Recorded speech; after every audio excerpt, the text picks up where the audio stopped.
Hey there, and welcome back to Cheating Tales Lab. We're so glad to have you here today. We hope you enjoy this story we've prepared for you. So sit back, relax, and let's get into it.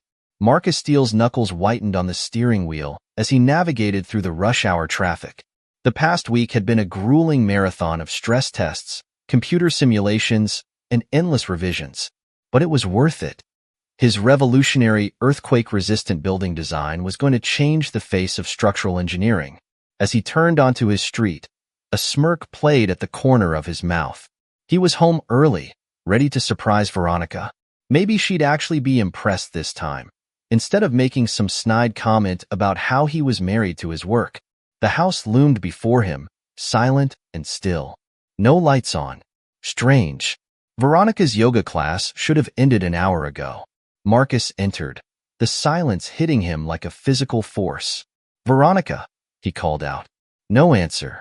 He moved through the house, noticing little details that set his teeth on edge. 2 wine glasses on the coffee table. A hastily abandoned meal on the dining room table. The air thick with the scent of Veronica's favorite perfume, and something else. Something masculine. In the kitchen, Veronica's laptop sat open on the counter. Marcus paused, his hand hovering over the keyboard. He'd never invaded her privacy before. He'd been a Boy Scout, after all. Trustworthy, loyal, all that bullshit. But something wasn't right. The hairs on the back of his neck stood up, just like they did when a client was lying through their teeth. He tapped the spacebar, waking the screen. His eyes narrowed as he noticed a hidden folder on the desktop. It was labeled innocuously, "Fitness Progress." Marcus clicked it open, his stomach turning to lead as the contents loaded. Photos. Dozens of them. Intimate photos of their neighbor, Chad Blackwell. That smug bastard with his perfect abs and vapid smile. "What the hell?" Marcus muttered, scrolling through the damning evidence. Then he saw it. A document buried among the photos. Its innocuous title belied its chilling contents, MS Accident Plan. He opened it, his hands shaking with rage as he read. It wasn't just an affair. It was a goddamn conspiracy. His wife and that meathead were planning his accidental death. The document detailed various scenarios. A car accident on the winding road near their home, a tragic fall during a hike, even a potential poisoning disguised as food poisoning. The level of detail was sickening. They'd even researched life insurance policies and ways to make the deaths look accidental to maximize the payout. Marcus leaned back, his mind racing. He'd dedicated 5 years of his life to this marriage.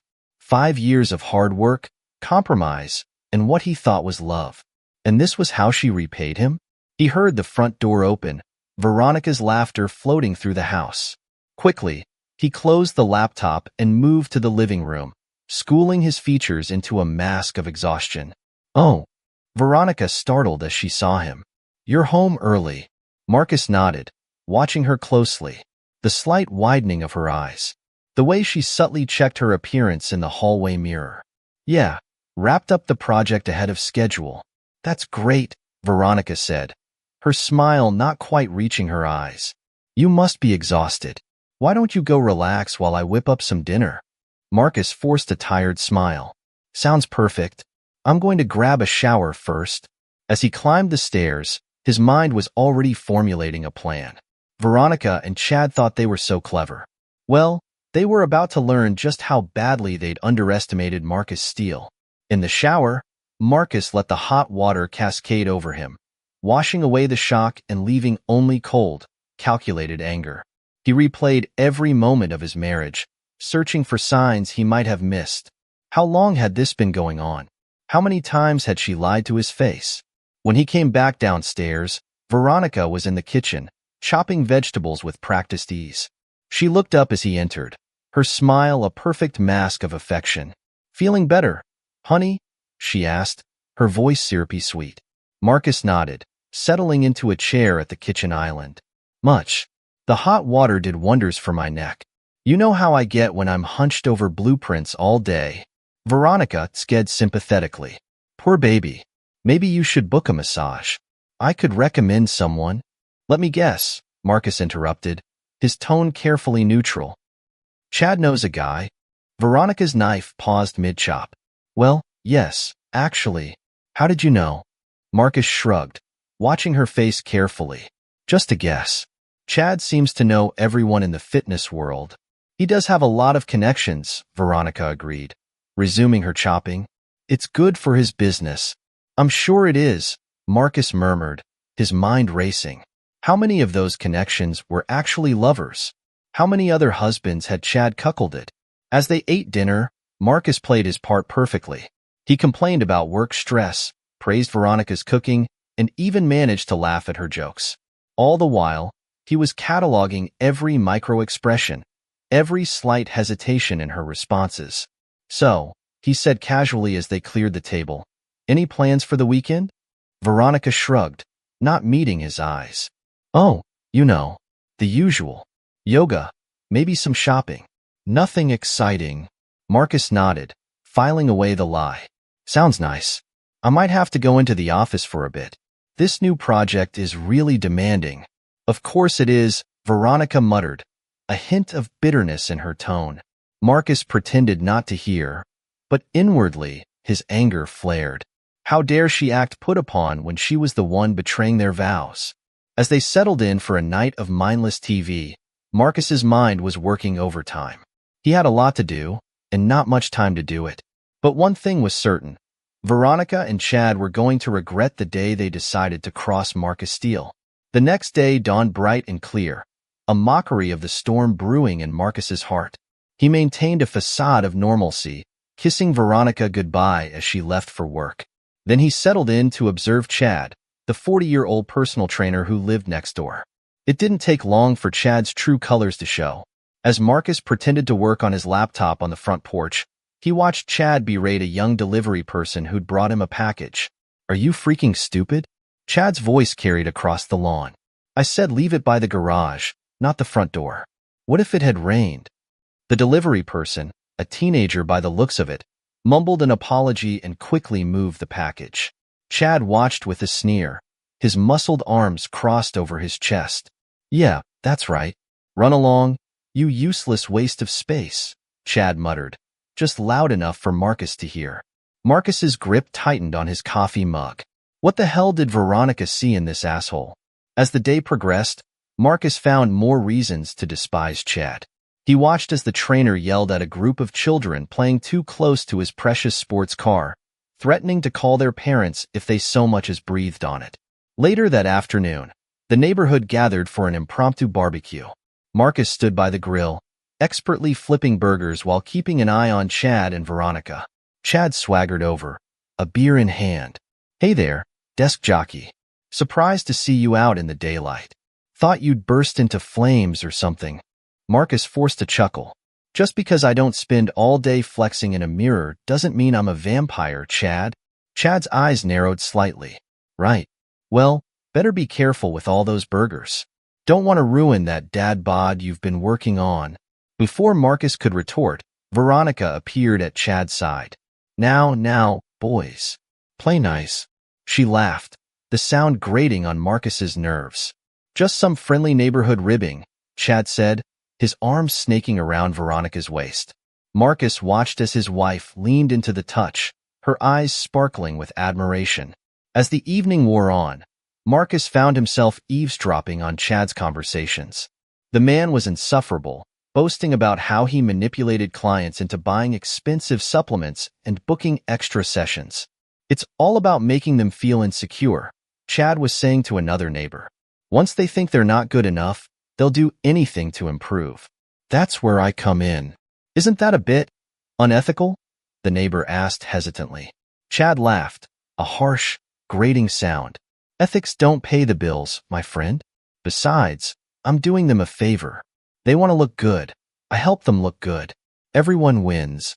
Marcus watched as Veronica laughed too loudly at Chad's crude jokes, her hand resting on his arm far longer than necessary. It made him sick. "Hey, Marcus," Chad called out.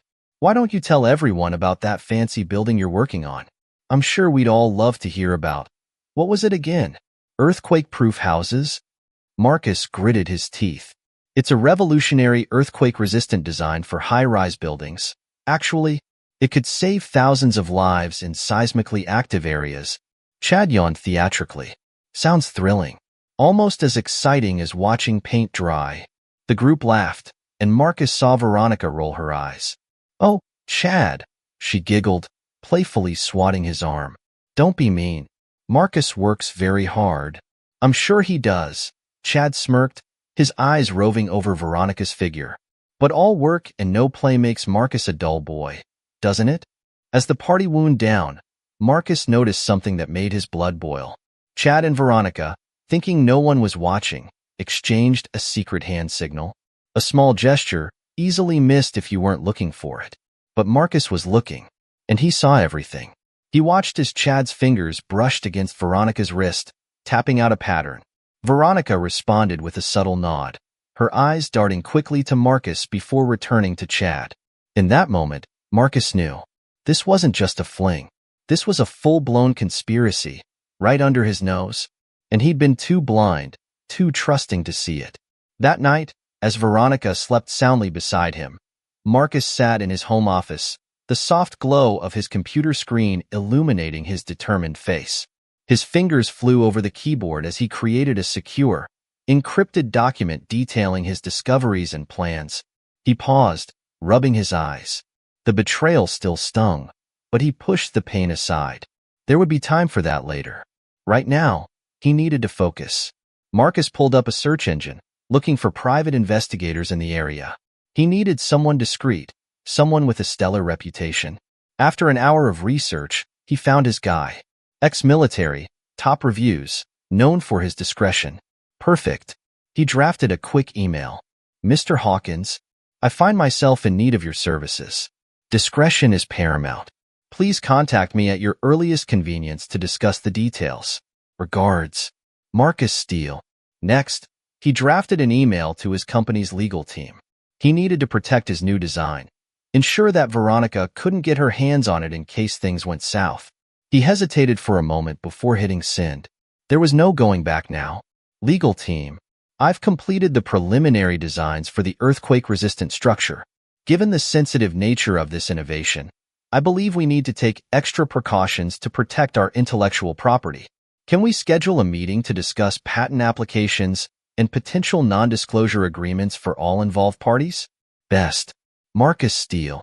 As the first light of dawn crept through the windows, Marcus began the process of creating a private trust for his assets. He'd be damned if Veronica and Chad got their hands on a single penny of what he'd worked so hard for. He created a new document outlining the structure of the trust. Steele Innovation Trust. Purpose: to protect and manage the intellectual property and assets related to Marcus Steele's engineering innovations. Beneficiary: Marcus Steele. Trustee: TBD, research reputable trust attorneys. Assets to be transferred: 1. Patents, pending and future. 2. Royalties from engineering designs. 3. Investment accounts. 4. Finally, exhausted but satisfied, Marcus crept back to the bedroom. Veronica was still asleep, her face peaceful. How could she look so innocent while plotting his death? Silently, he slipped a high-tech tracker into her purse. It was small, undetectable unless you knew exactly what you were looking for. And Veronica, in her arrogance, would never think to check. As he slid back into bed, Veronica stirred. "Everything okay, honey?" she mumbled, half asleep. Marcus allowed himself a small, grim smile. "Everything's fine, dear. Just fine." "Did you come to bed at all?" she asked, her eyes still closed. "Of course," Marcus lied smoothly. "Just got up early to do some work. You know how it is with this new project." Veronica made a non-committal noise, already drifting back to sleep. Marcus watched her, his mind racing with plans and contingencies. Little did Veronica know, the game was already changing, and Marcus Steele was playing to win. He had been underestimated his entire life, by his parents who thought he'd never amount to anything, by his professors who said his ideas were too ambitious, by competitors who thought they could outsmart him, and now, by his own wife and her lover. Well, they were all about to learn a valuable lesson. Marcus Steele didn't just play the game. He rewrote the rules. As he lay there, feigning sleep, Marcus began to formulate his next moves.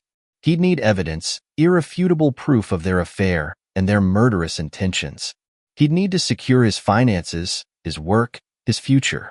And most importantly, he'd need to make sure that when he struck, it would be swift, decisive, and utterly devastating. Veronica and Chad thought they were so clever, so superior. They were about to discover just how wrong they were. Marcus allowed himself a small, grim smile. The hunt was on, and he was the predator now.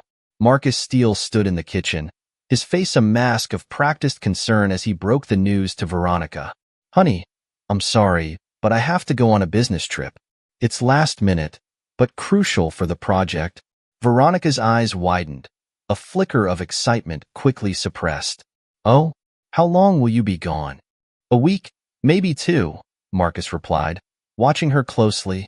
"It's a big deal. Could really put us on the map." Veronica nodded, her lips curving into a sympathetic smile that didn't quite reach her eyes. "Of course, darling. Your work is important. I'll manage here." Marcus turned away, ostensibly to pack, hiding the cold smile that threatened to break his facade. Veronica's poorly concealed excitement was all the confirmation he needed. The bitch couldn't wait to have him out of the house. As he zipped up his suitcase, Veronica leaned against the doorframe, arms crossed. "You know, this might be good for us. Absence makes the heart grow fonder and all that." Marcus nodded, shouldering his bag. "You're right. Maybe we both need some time to appreciate what we have."